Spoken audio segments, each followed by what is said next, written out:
Now we will discuss about structural model under structural equation modeling. Structural model under structural equation modeling. Let me see the content today. We will start with conceptual model, followed by assumptions, followed by model estimation, model adequacy test, and one case study will be shown to you. If you recall my last lecture, where I said that the structural equation modeling has two parts, one is measurement part, another one is structural part. Structural equation modeling entails the both measurement as well as structural. What I say that measurement and path or confirmatory factor analysis and path analysis, collectively called structural equation modeling. But in last class what I said that you divide it into two parts, one is structural part, another one is measurement part. Measurement part come first, you measure the latent constructs and then use the correlation or covariance between those latent constructs as input to the path analysis of the structural part. So, in measurement part or the confirmatory factor analysis, I have shown the total structure from identification to parameter estimation to model adequacy test and a case study. Same manner, in the almost similar manner we will be discussing today that what is the structural model there, what do we mean by model identification, and how to estimate the parameters, what are the model adequacy tests, and how to apply the same to a case study. In addition, if time permits, I will tell you the total structure. That means, need not necessarily be true that you have to divide always the structural equation model into two separate models and estimate them separately. There is no hard and bound rule, such rules are there. What is there that you can go for one time estimation considering both your measurement and structural model together. But many times what will happen, because of so many parameters to be estimated, so many variables are involved, then what ultimately will happen, the numerical estimation, that it become very cumbersome and many offending estimates will ultimately result into. And when you relate to the real life situation or interpreting the parameters to explain the real life situation, you found out it is very difficult, in the sense it is not matching the concept. Okay. So, rescue is that you separate them into two parts and then do, and if you are saying no, I want to do all together, and that will be my better one, because simultaneously measurement and structural part are estimated, that is also good, and then your matrix will be a little bigger and the parameters will be large. So, it is always possible. Okay. So, let us start with a conceptual model of structural model, that is what is given here. If you go back to my first lecture on structural equation modeling, you will find out that I have given this diagram there, and you see this oval shape, that color pick portion, where actually two sets of latent constructs are linked. In that sense, that there is one set known as Xi's, another set known as it is basically eta.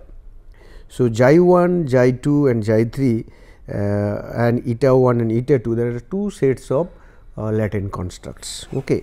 In structural equation modeling, this Xi part, that Xi 1, Xi 2, Xi, these are all latent exogenous.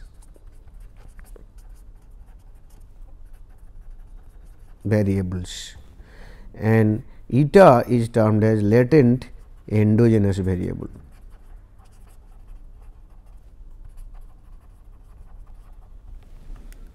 Okay.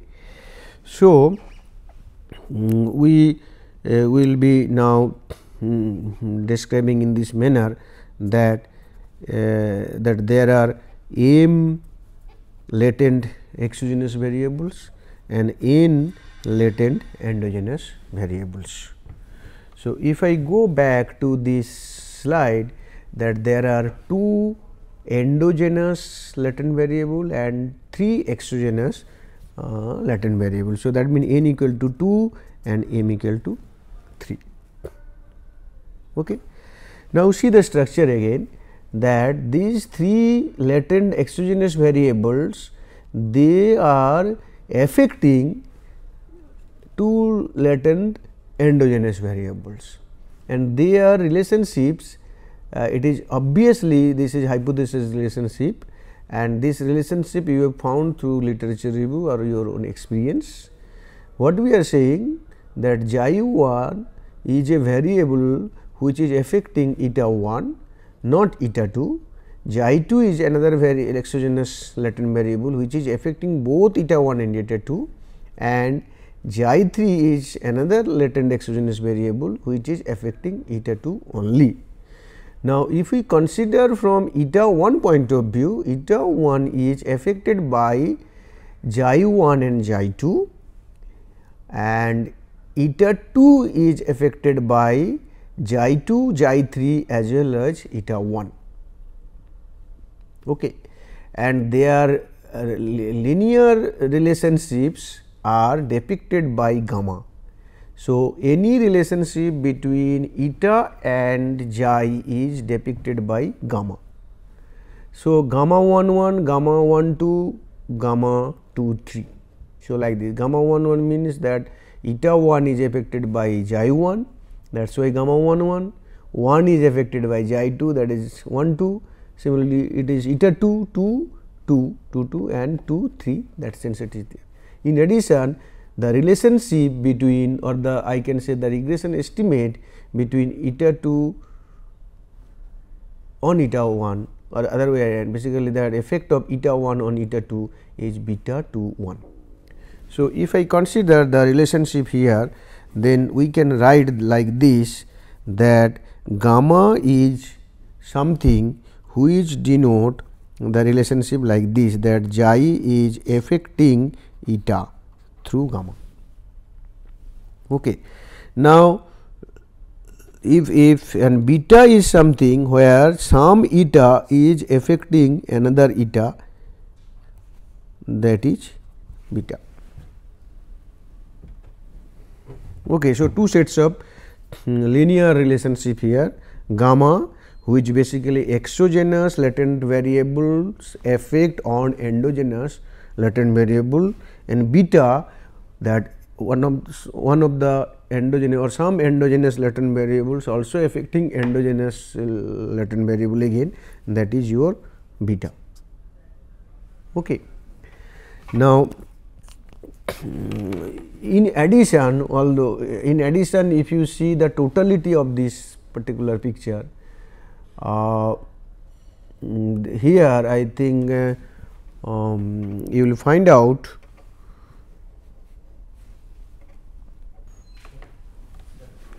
so see that left hand side, that the latent exogenous constructs are manifested by x variables, and latent endogenous construct are manifested by y variable.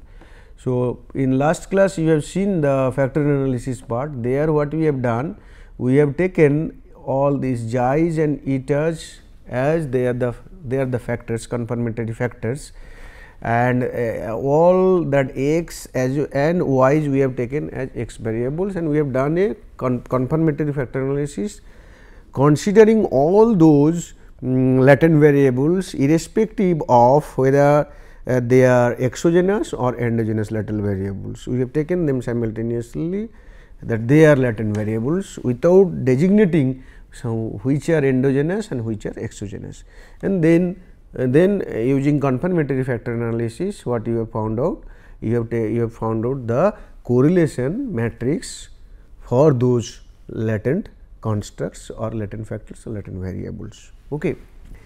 And now, in your path analysis, we are bringing into account another what is something which is that there are latent exogenous and latent endogenous. So, if I consider only this portion within this shaded that figure, then this is path analysis irrespective of this lambda y 1 all those things. If I ignore this structure like this gamma and beta in between, and I treat everything as latent and manifest variables the way we have done in confirmatory factor analysis, that will be the measurement model. So, measurement model output is correlation between these latent variables. Now, subsequently when I am using this path analysis, I am saying that there are two sets, one is exogenous latent, another is endogenous latent. The relationship between exogenous latent to endogenous latent is termed in terms of gamma, and within this endogenous to endogenous in terms of beta. Okay. Now, in this lecture, this today's lecture, now what I am saying, I will be discussing more on this path analysis, and later on if time permits I will tell you the totality what way it will be done. Okay. So, now let us see the equations.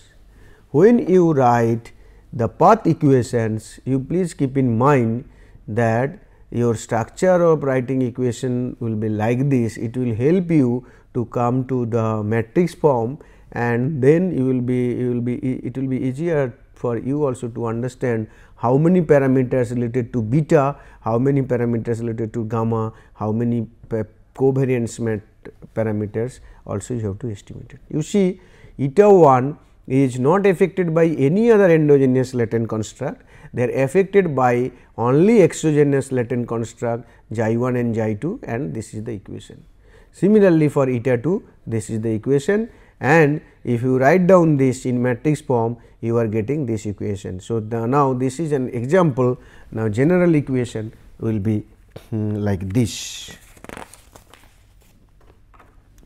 General equation will be like this, that eta, how many eta is there? We have considered eta will be m cross 1. Okay. This can be affected by other eta, that m cross 1, and then this one beta will be your m cross, it all depend on. Now, we want m cross 1. So, m cross m if you write, okay, plus it will be affected by xi is n cross 1, then there will be gamma. So, gamma will be m cross n plus your error term will be there, which is again m cross n. This is the general equation. Is it matching? M cross 1, m cross 1? Yes, it is matching. This is general equation. So, beta m cross m, gamma m cross n, these are the two parameters what you want to, parameters in the sense parameter matrix what you want to estimate. In addition, there will be other estimates like phi, which is expected value of xi transpose. There will be psi, expected value of zeta transpose. So, and so on. If later on we will see that if any other parameters we require to be estimated. Okay. So, now this equation, if as is both side eta is there, so I will change little bit. We can write I minus beta okay, into eta equal to gamma xi plus zeta. If you multiplied both sides by I minus eta inverse, then it will be I minus beta inverse gamma xi plus I minus beta inverse zeta. Okay, that is the our structural equation. This is what we are saying, the structural equations. We can say this as also path equations. Okay. So, now come to the assumptions, like your confirmatory factor analysis, this path analysis here or structural model here, certain assumptions. First of all, assumptions related to the latent exogenous variable zeta, which is definitely multivariate normal and its mean value is 0 and covariance matrix is 5, related to zeta, which is again multivariate normal and with 0 mean vector and psi is the covariance matrix.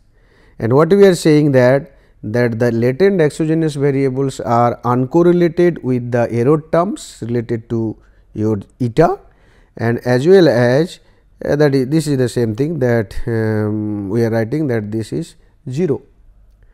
And another important issue, if you see this equation eta equal to I minus beta inverse, that means this inverse must exist, otherwise this equation will not be, is not a real one. So, I minus beta is non singular, then only this equation exists. Okay. So, these are the assumptions of structural model of structural equation modeling or in structural equation modeling. Okay.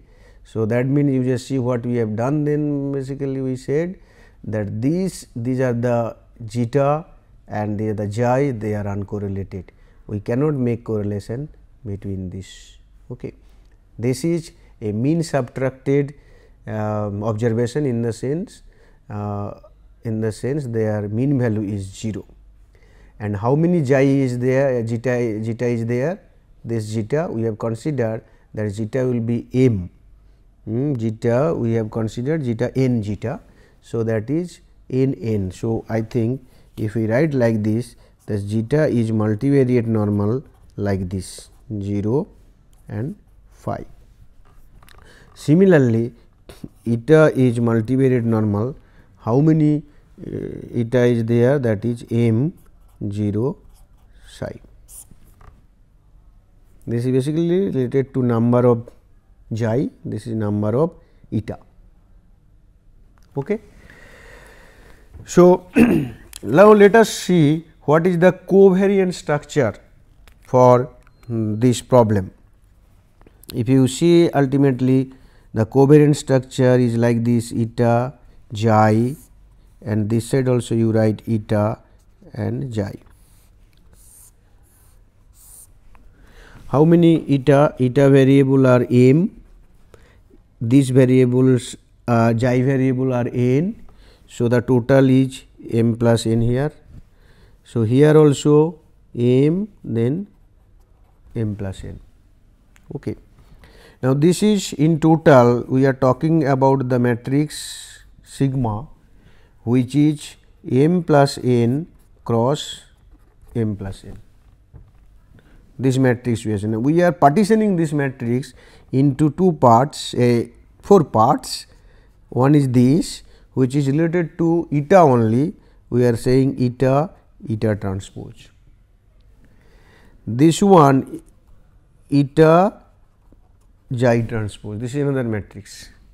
This one xi eta transpose and this one xi transpose. So, this eta matrix, this is nothing but the sigma, that is the total matrix, the covariance matrix, which is partitioned into 4. Now, what does it signify? What is this? That matrix of eta transpose, this is nothing but expected value of eta transpose. Similarly, that matrix of eta xi transpose is expected value of eta xi transpose.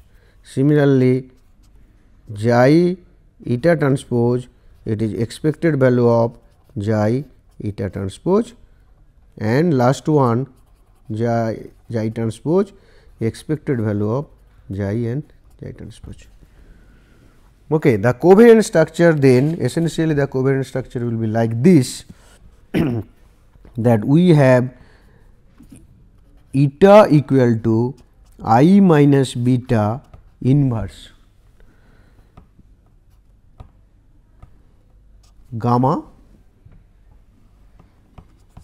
xi plus I minus beta inverse zeta. That is our equation, structural equation. So, in order to simplify it, I am writing this is d gamma xi plus d zeta, where d equal to I minus beta inverse. So, you require to find out first expected value of eta transpose. You can write this is expected value of d gamma xi plus d zeta into d gamma xi plus d zeta transpose. So, this multiplication you do, you will be getting something like this. So, d gamma zeta. Now, transpose of this, it will be just reverse xi transpose gamma transpose d transpose plus d gamma xi, this one zeta transpose d transpose. So, this into this plus this into this we have written. Similarly, I can write d zeta xi transpose gamma transpose d transpose plus this into this d zeta transpose d transpose. So, you see d and gamma, they are constant. So, you can write this d gamma expected value of xi transpose gamma transpose d transpose plus d gamma expected value of xi zeta transpose d transpose plus d expected value of zeta xi transpose gamma transpose d transpose plus d expected value of zeta transpose d transpose. So, d gamma, this one is nothing but phi, expected value of the latent construct, latent exogenous construct is phi gamma transpose d transpose, plus this will be 0 because latent exogenous construct are uncorrelated with the zeta value, the error term of eta. So, this is 0. Similarly, this is 0. So, finally, d. Now, this one zeta transpose expected value is, we say it is psi. Okay. So, then d transpose. So, then totally we can write like this one equal to d gamma phi gamma transpose plus psi d transpose. This is nothing but I minus beta inverse gamma phi gamma transpose plus psi I minus beta inverse transpose. So, that is our first part. Okay. So, if I say that my covariant structure is this, which is m plus n cross m plus n, my first part is, as we have seen earlier, my first part is sigma eta transpose, which is covariance of this, which already we have found out this is I minus beta inverse, then gamma phi gamma transpose plus psi I minus beta inverse transpose. Okay, first part you have written. What is our second part? Second part is that eta xi transpose, which is expected value of eta xi transpose. So, let us see what is the expected value of eta xi transpose. So, we say eta equal to d gamma xi plus d zeta. We want this into this. So, you can write d gamma xi transpose plus d zeta xi transpose. If you take expected value of this, then this is d gamma expected value of this plus d expected value of zeta xi transpose. This is d gamma phi plus this will be 0. So, our second part is d is I minus b inverse phi gamma. So, you write down here I minus b inverse phi gamma. I minus b inverse phi gamma. So, इसको थोड़ा sorry, just change it to I minus b this. Okay, this is the case. What is your third portion? Third portion, or I can the third element is xi eta transpose. So, you find out xi eta transpose, which will be xi into xi transpose gamma transpose d transpose plus xi zeta transpose d transpose. This will become 0 ultimately, and if you take expected value of xi and eta transpose, it can be written like this: gamma transpose I minus beta inverse transpose phi. This term will come. So, I will write here the covariant structure here, that this is gamma transpose I minus beta inverse this transpose phi. Then the final one is our this one xi transpose, expected value of xi transpose is phi. This is my covariance matrix. Okay. So, in terms of parameter estimation, you can say this is sigma theta and these many variables are there, that means m cross n into m cross n. This is the case. So, number of parameters, many parameters to be estimated, and we will see later on that how this can be done. Okay. So, let us go to this slide. So, ultimately this is what is the covariant structure, what I have already shown you, that how the derivation of this covariant. So, the structural model in SEM and the covariant structure looks like this in terms of the parameter values. Okay. Now, we want to that ultimately what you require to do, you require to find out the number of parameters to be estimated. Okay. So, I think one is beta, that beta, in case of beta m cross m parameters to be estimated. In case of gamma, that is m cross n, but because of its symmetric nature, gamma is n m cross n, absolutely no problem. Your phi will be, actually it is n cross n matrix, but because of symmetric nature it is n plus 1 by 2. Okay. And similarly psi, that m, here number of parameters to be estimated, m into m plus 1 by 2. Okay.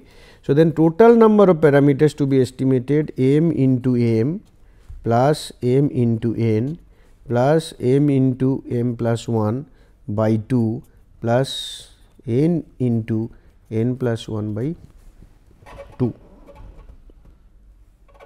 Okay. So, what is then this is number of parameter to be estimated. Now, what is your available with you?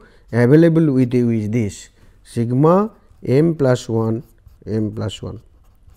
This is the matrix, known matrix. In terms of S it will be known. So, that is why I am saying known matrix. So, then number of your non redundant parameters will be this.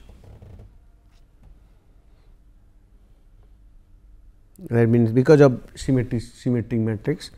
So, ultimate what will happen if your t value is greater than m plus n into m plus n plus 1 by 2 unidentified. If it is equal to this, so if I say this quantity is my k, then if it is equal to k, this is uniquely identified. So, unidentified,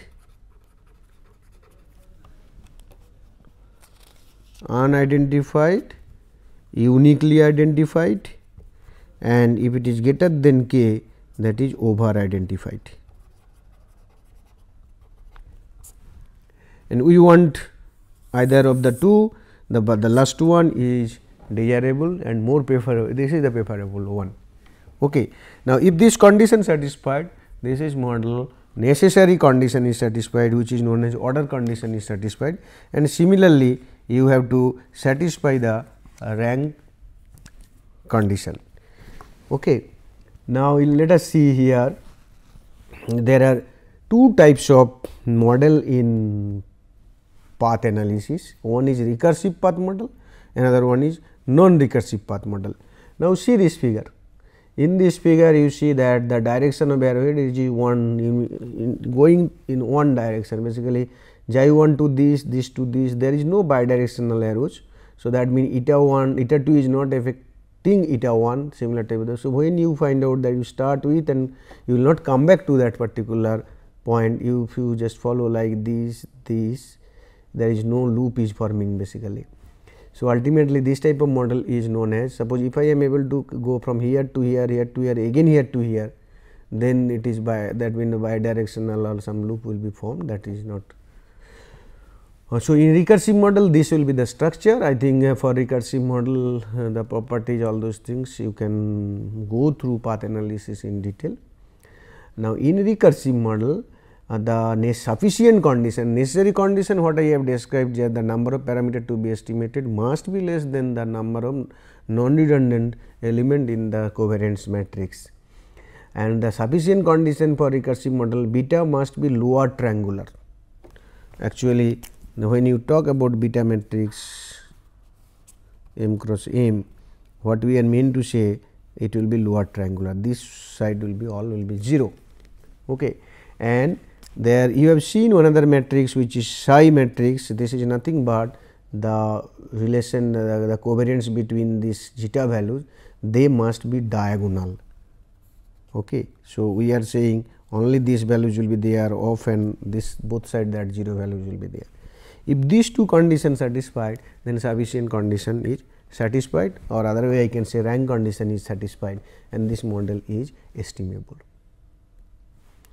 Now, you go to non-recursive model, you see in this non-recursive model what is happening here. Suppose I take this path, eta 1 affecting eta 2, eta 2 affecting eta 3 and eta 3 affecting eta 1. See, I start from eta 1, I am going to eta 2, I am going to eta 3, again I am coming back to eta 1. So, a loop is formed, and there is because of this bidirectional arrows.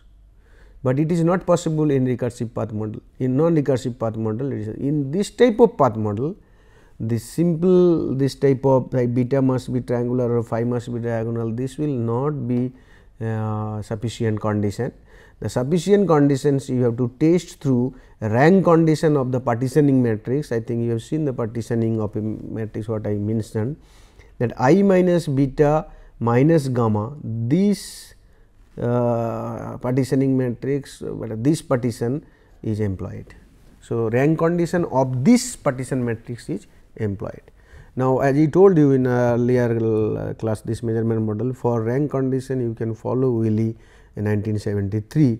They have given some clear cut guidelines that how to understand that a matrix is sufficient enough for estimation.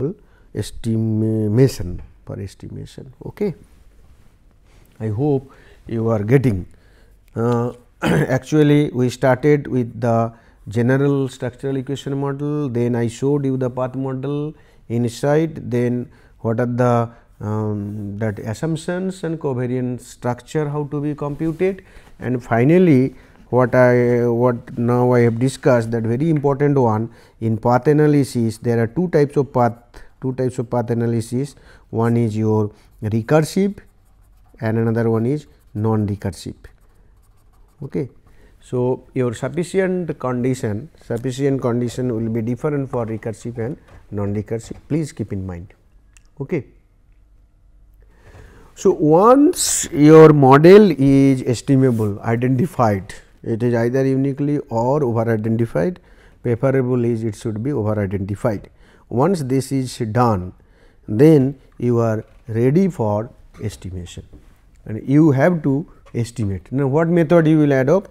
Actually, in measurement model, I have shown you that we will develop a function, minimization function f theta, which is log of determinant of capital sigma plus stress of sample covariance matrix S into inverse of the population covariance matrix sigma minus log of sample determinant of sample covariance matrix minus p.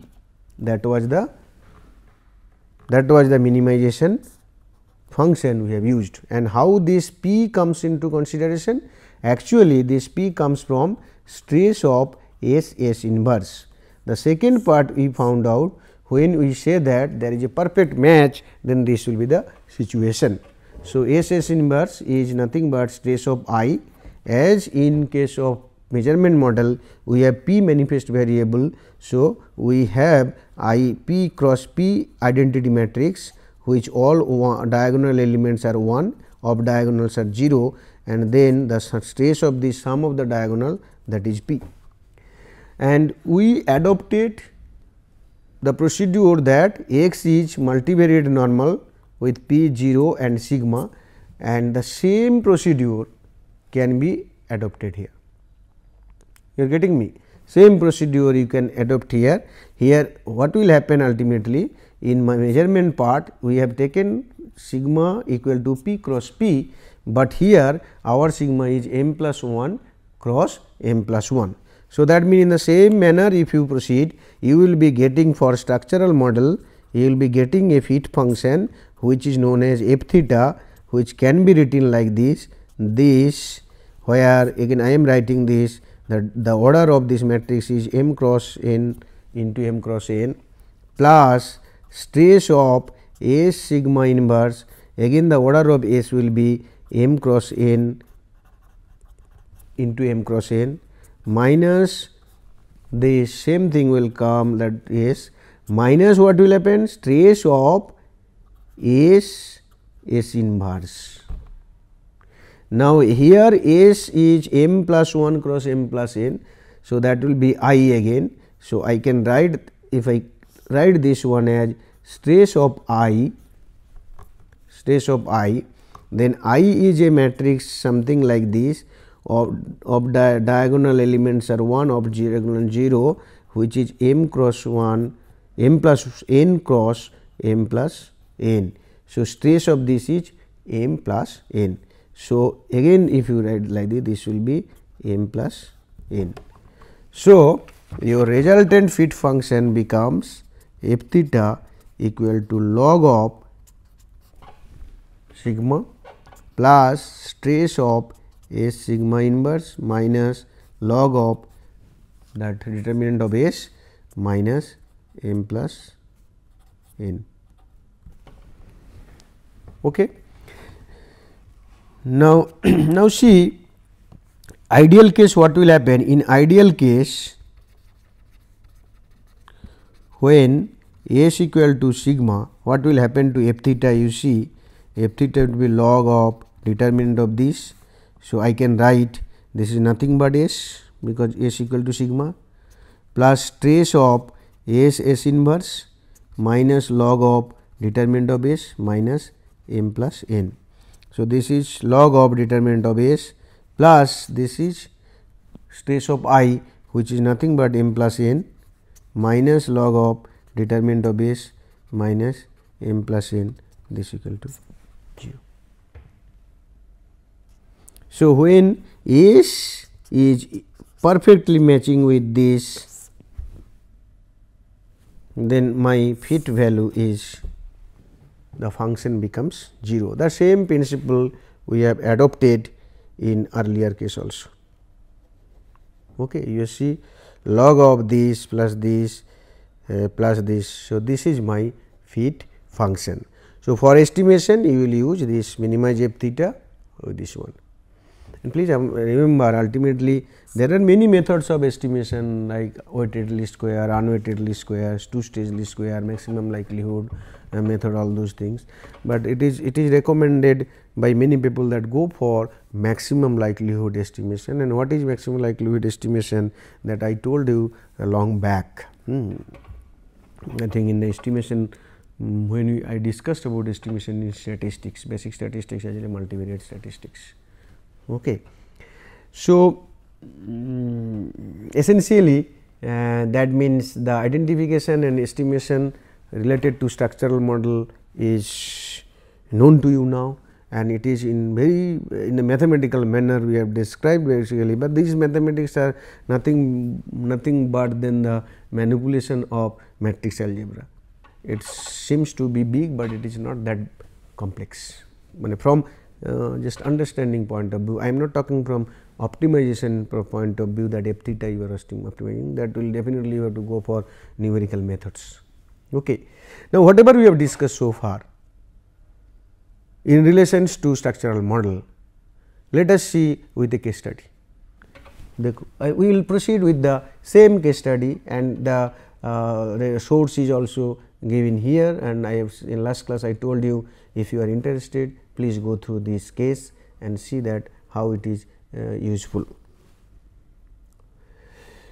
Fantastic, the case study, these are the variables, and there are 9 latent variables, and using these 9 latent variables we are now constructing the structural model.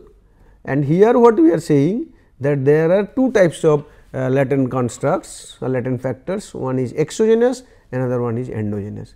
You see what we have written, work hazard, social support and demographics, these 3 things are not affected by any other variables in the model. So, they are exogenous here, but if we consider all other factors or the construct, they are affected by one or more of the exogenous or endogenous factors. So, they are endogenous in nature. So, accordingly also whatever the same nomenclature we have used here, that the relationship or the effect of exogenous construct to endogenous construct is determined by gamma. So, all gamma is coming here. So, this is essentially exogenous construct and these are all endogenous construct. Now, each exogenous construct whenever has an effect with the endogenous construct, that is denoted by gamma, and within endogenous construct it is denoted by beta. And ultimate aim of this model was to find out whether we are able to explain the structural relationship of the variables leading to work injury. Not necessarily that here we are interested to know that what are the variables or latent constructs that is affecting work injury. We are interested to know the structure of relationship, means work hazards to safety environment, maybe safety environment to job distribution, this thing. So, this type of relationship later on I will explain that the direct and indirect effects are there it will be much more clear. Okay. From the relationship point of view, but from structural model point of view, path analysis point of view, I do not find you are facing any problem here. Okay. Are you facing any problem? If you are really facing problem, then you take your own case. This is one example case, and here we are demonstrating all the things. You take your own case and then you develop similar like this. You use software like SPSS, AMOS is there, you can use your LISREL is there. So, there are other softwares available where this structural model or path model can be analyzed. Okay. Now, let us see next what happened. I have shown this diagram, this is known as path diagram. Now, this path diagram is converted into path equation or structural equation. This particular structure is very much known to you now, because you have started with a diagram and this type of equations, and if you write in matrix form. So, this is the case. Now, see, although we say that beta will be m cross m, because here there are 6 eta. So, beta will be m cross m, that is 6 cross 6 here, but see many of the betas are 0 here, many of the betas are 0, and if it is not 36 parameters to be estimated, essentially it is reduced to 1, 2, 3, 4, 5, 6, 7, 8, 9 beta parameters to be estimated here. Similarly, in the gamma case also 1, 2, 3, 4, 5, 6, 7, 8, 9, and then rest are the covariance matrix between xi and between zeta, that is what you have to estimate it.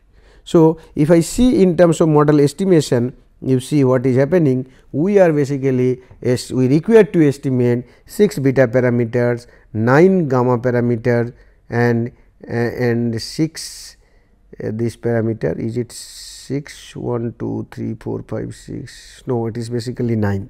Okay. So, this will be 9, 9, 6 and 5 is 6, because there are 3 this one 3 C2, 3 into 2 by 1, okay, that is 6 will be there, m plus n into n plus 1 by 2, that is 6, that is fantastic. So, 6 is there. So, ultimately this will be 9. So, ultimately you are estimating the 30 parameters, T is number of parameter to be estimated is 30. Now, what is the independent elements, known elements from sigma point of view? It is 9 into 9 plus 1 by 2, that is 45. So, the model is over identified as T, the number of parameter to be estimated is much less than number of non redundant element in the covariance matrix, which is known from sample data. Okay. So, it is not 27, I think, let me check beta 2 1 2, yes, it is not 27, it is 30. Okay. This minimum correction, minor correction you do. So, let us see that the sample and data case here, and I do not want to explain further, because we have explained much on this, okay, in the measurement model. Now, measurement model will have given you this correlation matrix. Again, here we are using correlation matrix, and we are interested to see the pattern, strength and pattern relationships. Okay. So, fine. Now, this is the input to your software, to the we have used LISREL to LISREL. So, model results is like this. These values, gamma, beta values is come from the model. Now, the star is given everywhere, where somewhere star is there, somewhere not there, where it is not there, this relationship is not significant, which we are talking here in terms of test of parameters. We have so much of parameters and their estimate values, standard error, then t values. Using t values, you will be able to find out which are the parameters is. Okay. And now, what another issue I want to say here, that these tests are similar to regression parameter test. Okay. I hope that you are getting it. And adequacy test all the adequate the indices what we have used in measurement model, and I have discussed in detail what are all those things. The same thing is applicable here for the structural model also, and for our case this is the scenario. Our case mean for the case study. Okay. And you see that the case study results are convincing in the adequacy point of view, it is convincing. Most of the measures are very much related to almost near to 0.9, and in addition to your this goodness fit index, there is squared multiple correlation similar to R square values, how much variability is explained for all the endogenous latent construct, and you find out that for safety environment it is high like this. For say personality it is like, for work injury it is less, but the path is stressed here and with a high degree of relationship, that adequacy, it is good enough. Now, another important issue is in structural model, that direct effect and indirect. What is direct effect and what is indirect effect? For example, let I am saying this is my eta 1 and this one is suppose xi 1 and this is xi 2 and this one is eta 2 and this is eta 3. I want to know, suppose the linkage is like this.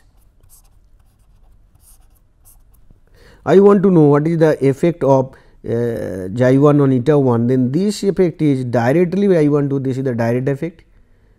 But if I want to know for this, I cannot get direct, I have to go through this path. So, this multiplied by this give me the effect here. So, this is indirect effect. So, okay, so that means every endogenous construct might have a direct effect as well as indirect effect. So, within this context here, if I want to know what is the direct effect on work injury, then you will be getting here only this and this. So, 3 variables, job dissatisfaction, safe behavior and job stress as direct effect, all others as indirect effect. So, now see that result here. Work hazard, no direct effect, indirect effect, direct effect plus indirect effect is the total effect. So, in that manner we calculated and we found out that job dissatisfaction is the main reason for work injury, followed by your this one safety environment. Safe work behavior is coming in the 4th position. The same thing we have done for safe work behavior. Suppose we want to know what are the factors that are contributing to safe work behavior and what is their rank, then direct indirect effect, and finally, we found that social support is primarily responsible for safe work behavior. The more social support, the better safe behavior. It is not job safety environment or job stress in that sense, but social support safety environment is coming very close together, and for total effect point this is large compared to others. Similarly, for job dissatisfaction, interestingly work hazard is coming into. So, the contrast in the situation. We usually understand that work injury is very much affected by work hazards, true, but it is not direct. So, because if you see work injury, where is the work hazard? Work hazard is coming in 3rd position, but when we are talking about your job dissatisfaction, it is coming in the 1st, and when I talk about work injury versus job dissatisfaction, it is coming into the 1st positions.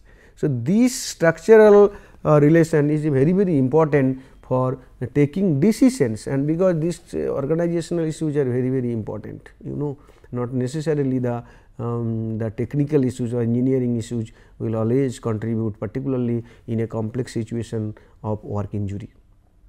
Okay. So, apart from this, I think I want to tell you one more issue here. Suppose I will not go for measurement and structural model separately, I will go for only one model, all measurement and structure simultaneously. Then you will be having equation like this, you will be having equation I minus beta inverse gamma xi plus zeta, this will be your one equation. Then another equation will be your y is lambda y eta plus epsilon, another equation will be x lambda x xi plus delta. So, these 3 equations when you split into 2 parts, first you establish this through measurement model and then this one through structural model. Now, if you want to estimate all those things simultaneously, you are doing same, means taking everything in one go. So, in this case now your that covariance structure will be like this, that what matrix you will be analyzing finally. So, this will be y transpose, this will be that covariance of y x transpose, this will be covariance of x y transpose, and this will be covariance of x x transpose. Earlier here you have seen this one, that we have done like this: covariance of eta eta transpose, covariance of eta xi transpose, covariance of xi eta transpose, covariance of eta eta transpose, that you have calculated. Now, here your case is different. You are getting me? Now, if this is the case, suppose then what you require to do? You require to find out expected value of y transpose. Then this is nothing but you just see x, that eta y lambda y eta plus epsilon and lambda y eta plus epsilon transpose an expected value of this. Okay. So, you see what will happen ultimately, lambda y expected value of eta eta transpose lambda y transpose will come from here. Now, from assumption point of view, eta and epsilon are uncorrelated, epsilon is uncorrelated, plus, so those two expected value will be 0, plus what you will get expected value of epsilon epsilon transpose. So, then essentially it will be this, and you have seen that we have found out this one in measurement model. What is this value? We have found out, I will show you this value. We found out earlier, I think you just see that the expected value of this is I minus beta of this is the bigger quantity.